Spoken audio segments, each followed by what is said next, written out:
berjalan dengan ai kang happy wat pun jemput shu yang sisen bangang alarai dalile ya pi ba i ngam le dai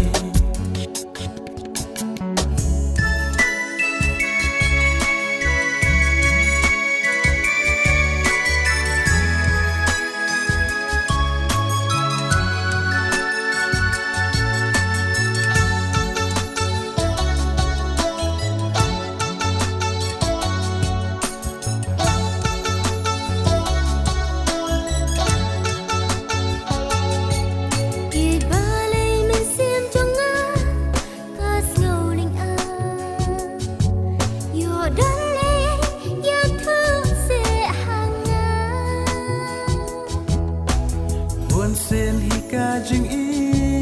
kalom kong ta way pai way ngim la lai na kata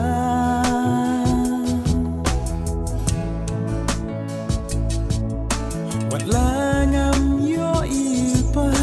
hadin ayu kan ja ka kelmem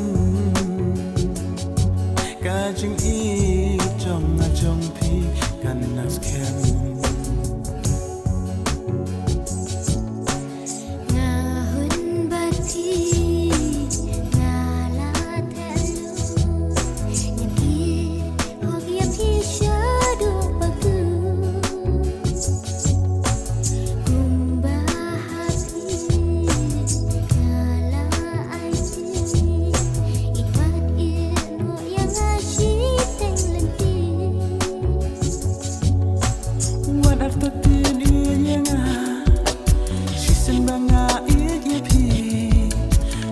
berjalan dengan ai kang happy